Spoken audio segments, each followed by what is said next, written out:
they needed to be solved. The government needs to do a little better when it comes to stuff like this. Wayne Quashi uses the Shoguna's Maxi taxi stand almost daily. He's against the shutdown. Well, it's not right because the population, not everybody is able to withstand that because some people have different schedules compared to others, and also, of course, they will be affected. Other commuters we talked to claim the Maxi taxi drivers will hold the public to ransom by shutting down their services.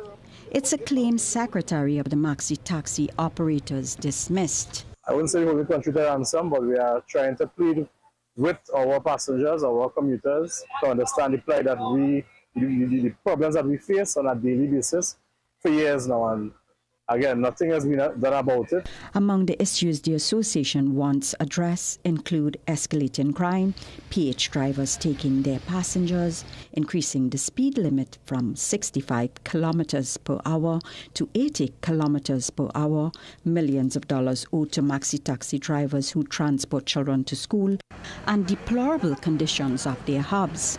Maxi taxi drivers provide transport services to 14 zones across the nation through its red, green, yellow, brown, and black band Maxi taxis. Roughly 3,500 of these Maxi taxis operate daily from Chaguanas to San Fernando and along the east-west corridor. What pushed us over the edge? We have a minister right now of transport and civil aviation who thinks that we are a joke and we are not a force to be reckoned with. And we are going to show him exactly what it is Maxi taxis do for Trinidad and Tobago. CNC3 News sought a response from Transport Minister Eli Zakur on the impending shutdown, but he did not respond. Shaliza Hassanali, CNC3 News. Thanks so much, Shaliza. Well, Tutor just responded and informed us that they are in fact concerned about this planned shutdown, noting that teachers and students use the service and they are also in exam mode. And we will continue providing updates from Tutor in tomorrow's Guardian newspaper. Meanwhile, business leaders are warning of significant economic fallout, with thousands of commuters expected to be affected, as well as major commercial hubs. President of the Greater San Fernando Chamber of Commerce, Kiran Singh, warns that while the operators may have legitimate grievances, the shutdown itself risks deepening economic strain at a time when businesses are already experiencing weaker trading conditions. He adds that there will be ripple effect, not only on transport, but also on retail, manufacturing, and public services. If it goes ahead as planned, businesses may see some challenge to remain open if workers are challenged in terms of getting transport to get to work. The Maxi taxis, as we know, they are vital cog in the wheel of transport nationwide. The PTSC is not adequate to take the capacity of passengers on a daily basis to their destinations. And the Maxi taxis therefore play such a vital role. Downtown Owners and Merchants Association President Gregory Aboud is warning Maxi taxi operators to be careful with the scale and impact of their planned three-day shutdown, saying such actions could backfire if commuters are forced to find alternative ways to travel. Aboud says the strike comes at a time when the transport system is already under pressure and urges all sides to engage in urgent dialogue to avoid further disruption. Now, on the back of that story, today we asked traveling members of the public, do you think the Maxi taxi operators shutdown is justified?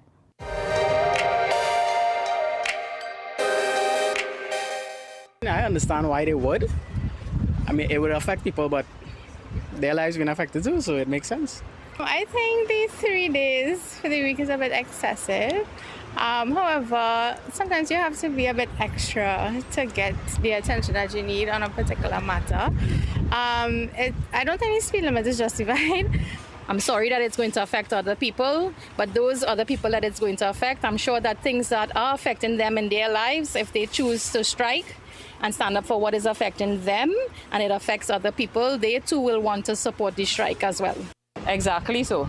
It's better for the PA drivers sometimes because, again, you don't always get Maxis, legitimate Maxis, and hired cars in the night, late 1, 2 o'clock in the morning, when you'll get a PA driver to take you from there and carry you probably straight to your front door. I mean, they need to do things to get things working. They need to do what they have to do. Sorry for the public. It don't make sense such long in nation. right? Because it's have children to go to school, people to go to work, right? If they didn't really care, they would not shut down the nation.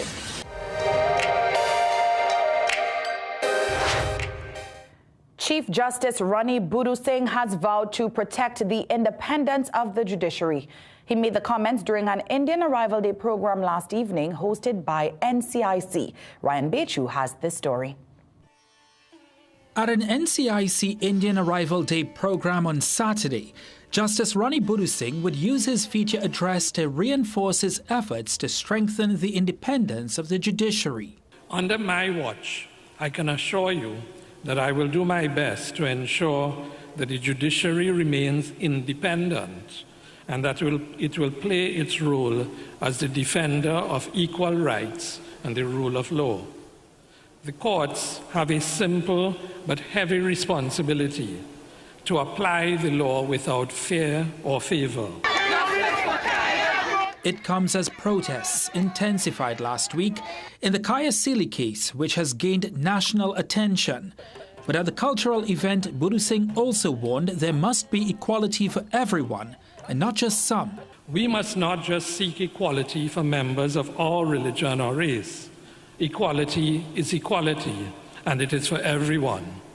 We must be prepared to speak up and act when discrimination occurs against members of our group, yes, but also when discrimination happens against members of other groups as well, even when discrimination is practiced by members of our own community. As the nation grapples with crime, the Chief Justice also had advice for parents.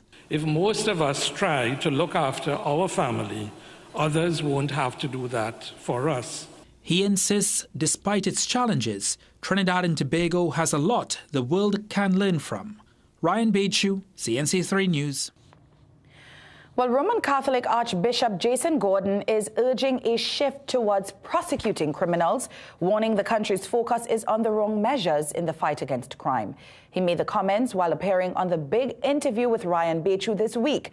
Now, Gordon says if the judicial system speeds up, then criminals will find that there are consequences for their actions. If we lived in a society where a murder happens and a person is accused, a person is charged, and a person is convicted in a reasonable time frame, it would say to every would-be murderer, this is bad business.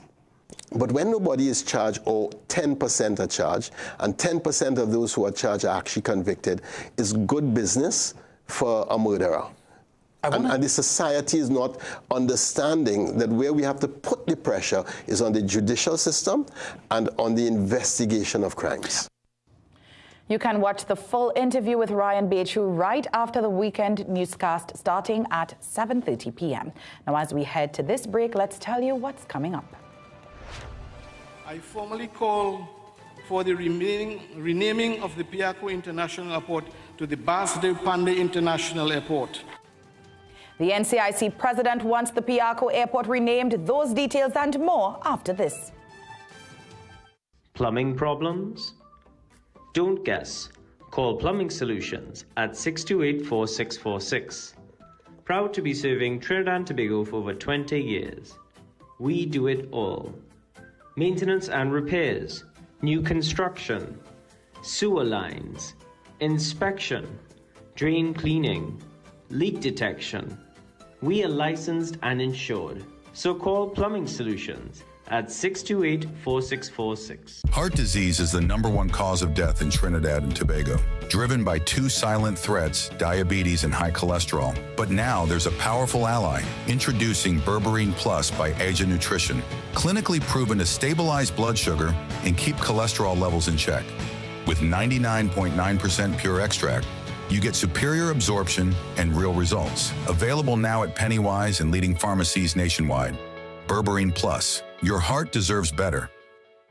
It's Super Mountain Savings. Only at Passage, the Food King. Stock up and save more on Flavorite ice cream assorted. 3.2 liters, 2 buckets for only $95. Clean and white bleach. 3.78 liters, now $31.99. Sierra Chicken Franks 3-pack, now $20.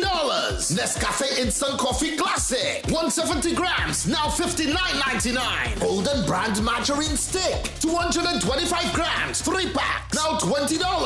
Guiltless Yum Yogurt, 4 tubs, now $20. Central Farm Halal Duck, 4 pounds, now $99. Plus, more savings in store. Sale ends June 7th or while stocks last. Bushside, quality value, that's our way. The real Bushsides, we're here to stay. The Food King Bushsides. Legends need to be celebrated while they can still hear the applause. Trinidad and Tobago, let's show our appreciation for this Calypso giant in Thank You, David. Calypso.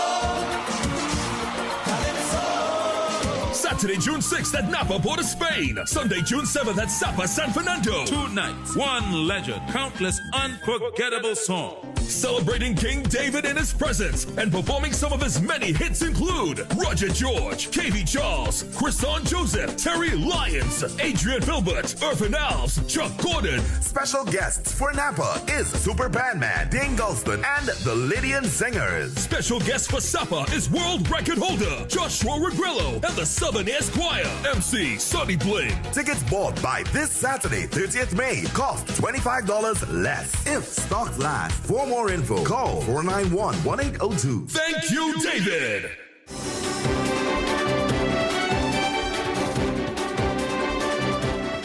Welcome back. Following concerns over a purported alliance between criminal gangs, several intelligence sources have denied that any such ties are being made in the underworld. Responding to a video between 2 demonstrators, one of whom claimed that gangs have agreed to a truce, one source who spoke with CNC3 News on condition of anonymity said while the authorities have been on a heightened state of readiness, no intelligence is available to suggest that there is any unification of gangs to target the state. CNC3 News visited Beetham and Sealots this afternoon, where several residents dismissed the claims, describing talk of a truce as exaggerated. The Trinidad and Tobago Police Service is tonight investigating a disturbing viral video. In it, a male voice purporting to be a police officer claims that he has been threatened in connection with a matter currently before the court. The officer, who claims to be attached to the Port of Spain task force, shows an envelope containing 3 rounds of ammunition, which he says was discovered at his front door. He claims he has also received threats on his phone. The TTPS issued a statement on the video, assuring a careful assessment and thorough investigation are underway. The TTPS says it will take all necessary measures to safeguard the affected officer, his family, and the integrity of the law enforcement and judicial processes. An 80-year-old woman is tonight pleading for help in finding his son, Omardath Ramcharan, who has been missing for 3 months. The mother of 10 says Ramcharan had received death threats and feared for his life before he disappeared. He lived in Friendship Village, St. Madeleine, and was last seen in February. His mother says they know who made the threats to her son, and a report was made to the St. Madeleine police station. However, the lack of feedback from police has led her to believe they are not treating her son's disappearance seriously. She's now turning to the public for help. I telling you myself, I don't know. One meeting others say he's alive, one meeting others say maybe they kill him and throw him, I don't know. Every day I get up and others watch for him to see if he come, or if I hear he calling, or if I hear he whistling. I don't hear nothing. Nothing I don't hear. CNC3 News spoke to a senior police officer who assured that the matter is being investigated. The 53-year-old Ramcharan is a father of 4. The president of the National Council on Indian Culture, Surajdev Mangru, has called for the Piako International Airport to be renamed in honor of former Prime Minister Basdeo Pandey.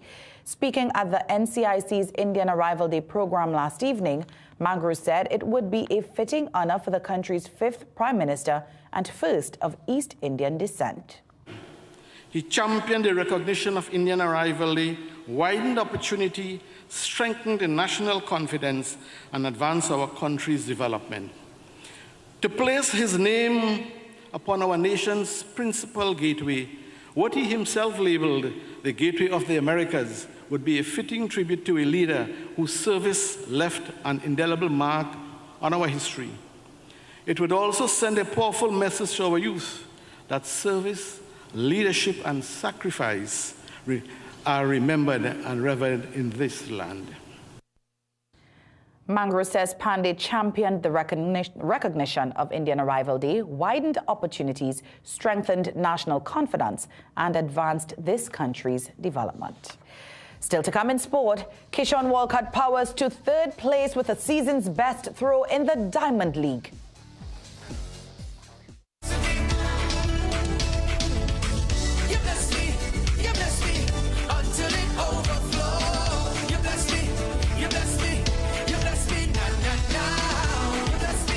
Catch Sherwin Gardner live in Sold Out on Saturday 6th June at the Magdalena Grand in Tobago and Sunday 7th at Napa Porta, Spain. Save $50 on tickets bought by Saturday 30th May. Available in Tobago, Cass Supermarket, Yats Marketing, Orange Hill, Crosscutters, Scarborough, Caribbean Jewelers, Lowlands Mall, Victory Outreach Church, Scarborough, Dominion Appliances and Gift Shop, Conby, Tobago. In Trinidad, Crosby St. James, All Extra Food Supermarkets, Simon's Music Supplies, Port Street, all Kenny's Sports Stores, Dominican Bookstore, St. Finbar's Compound, Napa Box Office, online at islandetickets.com. For more info, call 358-6397. Sherwin Gardner, Sold Out. Dress like you mean business. At The Working Woman, we bring you stylish, professional looks made for the modern woman. From casual to formal workwear, we've got your professional wardrobe covered.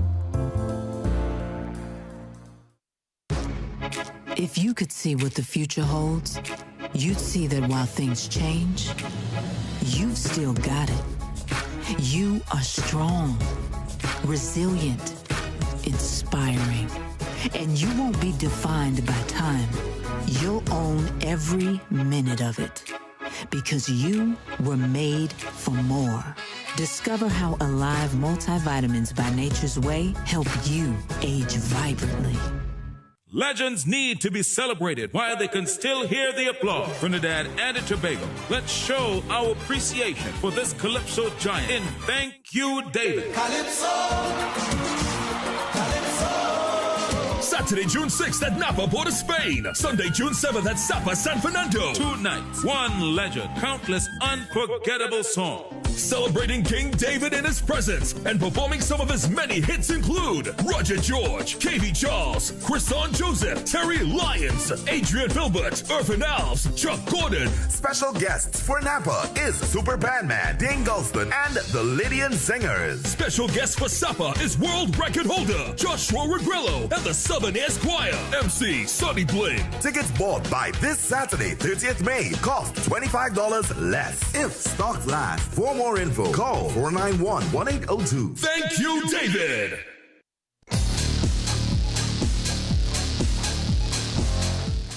Kicking off tonight's action with football, head coach Derek King's first outing as head coach of Trinidad and Tobago senior men's team ended in a tough lesson last evening as his side were hammered 5-0 by South Korea in an international friendly in Utah. Rajiv Surat Singh has the highlights. Facing a South Korean team ranked 25th in the world, Trinidad and Tobago battled hard for the opening 40 minutes before the floodgates opened. The Soca Warriors, captained by Kobe Henry for the first time, frustrated the Koreans early on. But captain and international star Son Heung-min broke the deadlock in the 40th minute with a close-range finish, before adding a penalty just 3 minutes later to send his team into half-time with a 2-0 lead. The brace moved Son to 56 international goals, just 2 shy of South Korea's all-time scoring record. South Korea maintained control after the restart. Wolverhampton Wanderers forward Hwang Hee-chan added another from the penalty spot, while substitute Cho Gu-sung struck twice to complete the scoring and seal an emphatic 5-0 victory. For TNT, it was a difficult evening against superior opposition, with the Warriors managing just 1 shot on target. However, the match offered valuable experience for a youthful squad as King begins preparations for the next phase of the national program. Jeev Surat Singh, CNC3 Sport. TNT javelin thrower Kishon Walcott produced his best throw of the season to secure a podium finish at the Diamond League meeting in Morocco today. Walcott claimed third place in the men's javelin competition with a season's best effort of 82.52 meters. He finished behind Grenada's two-time world champion Anderson Peters and Sri Lanka's Rumesh Patiraj. Peters captured victory with a throw of 86.8 meters, while Patiraj was a close second with 85.97 meters. Congratulations to Kishon. Let's check out the top international sports stories now.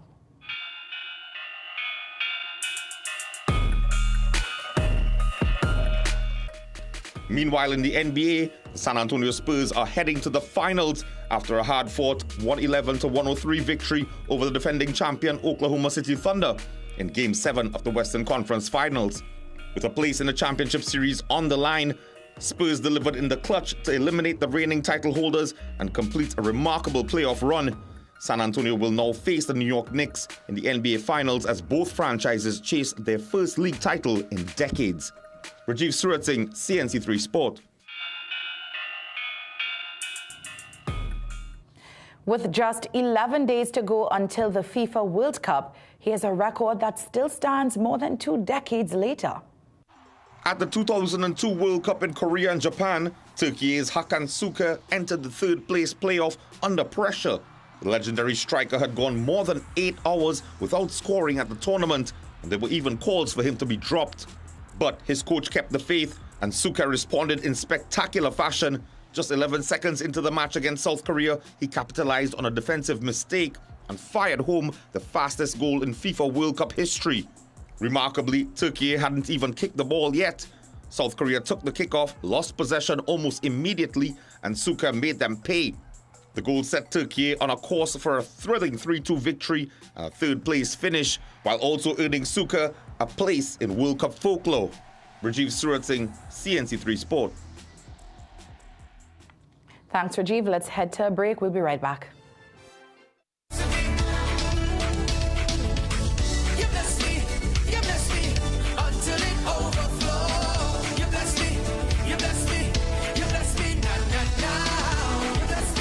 Catch Sherwin Gardner live in Sold Out on Saturday 6th June at the Magdalena Grand in Tobago and Sunday 7th at Napa Porta, Spain. Save $50 on tickets bought by Saturday 30th May. Available in Tobago, Cass Supermarket, Yachts Marketing, Orange Hill, Crosscutters, Scarborough, Caribbean Jewelers, Lowlands Mall, Victory Outreach Church, Scarborough, Dominion Appliances and Gift Shop, Conby, Tobago. In Trinidad, Crosby St. James, All Extra Food Supermarkets, Simon's Music Supplies, Port Street, all Kenny's Sports Stores, Dominican Bookstore, St. Finbar's Compound, Napa Box Office, online at islandetickets.com. For more info, call 358-6397. Sherwin Gardner, Sold Out.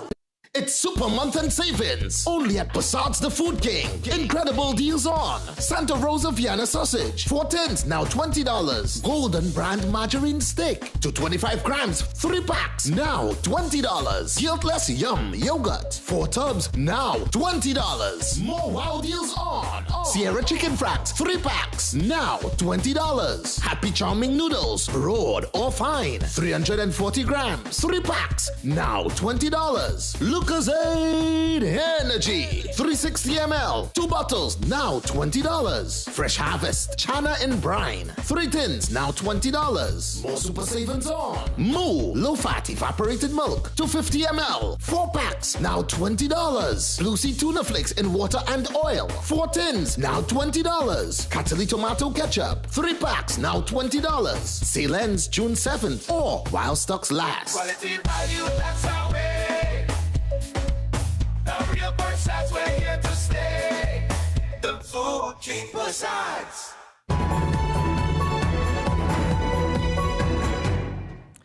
Independent Commission of Investigations Commissioner Hugh Faulkner is calling for a major rethink of how body-worn cameras are deployed across the Jamaica Constabulary Force.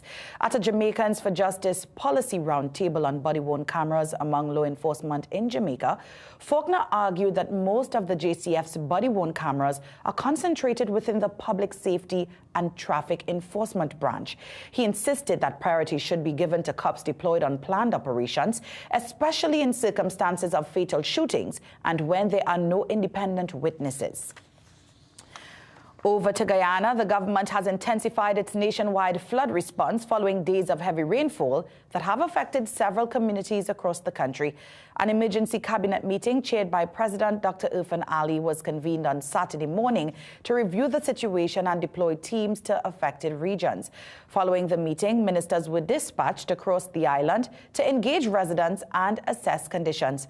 According to the president, additional pumps and resources are being mobilized where necessary to accelerate the removal of floodwaters, while public infrastructure agencies continue to operate around the clock to clear drainage channels and address critical flood-prone areas. President Ali assured citizens that the government will continue to support affected families and maintain close surveillance of weather conditions and water levels.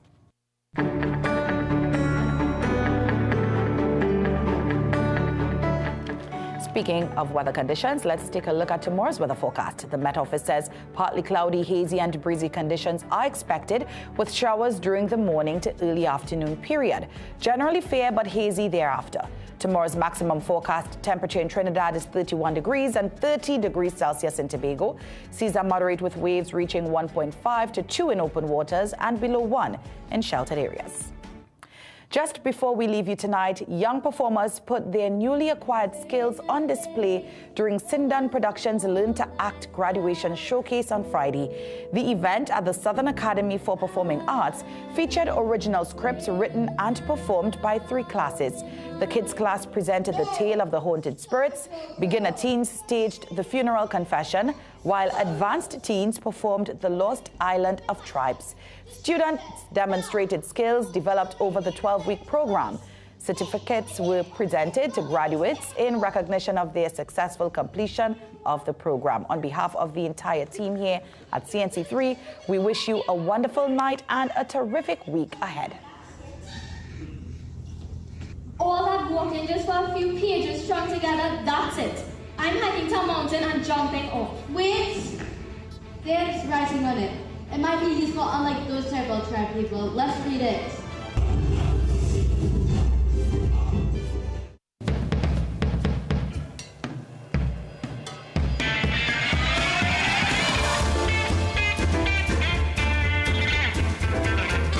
You're watching CNC3. Tonight, a conversation at the intersection of global faith, domestic accountability, and geopolitics. Fresh from his Adlimina visit in Rome, we sit down with Roman Catholic Archbishop Jason Gordon. From his frank warnings on a changing global military landscape to the deep institutional questions surrounding Sister Renee Hall and the wider crisis of trust in Trinidad and Tobago, we ask the tough questions to Archbishop Jason Gordon as a church evolves and a society evolves around it. My guest tonight is Roman Catholic Archbishop Jason Gordon.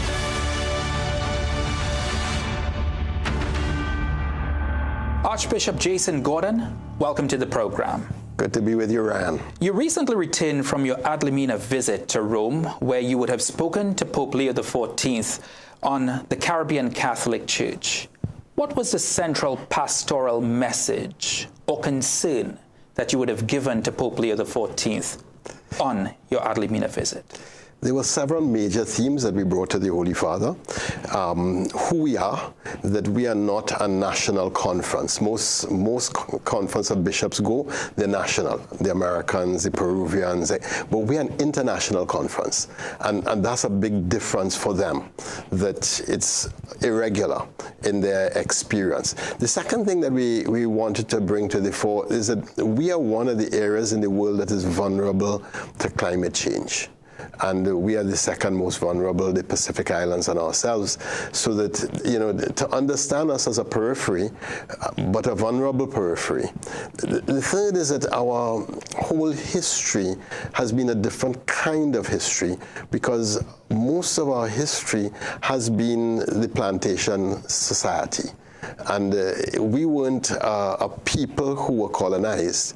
We were people who were brought together for a specific economic activity from all over the world.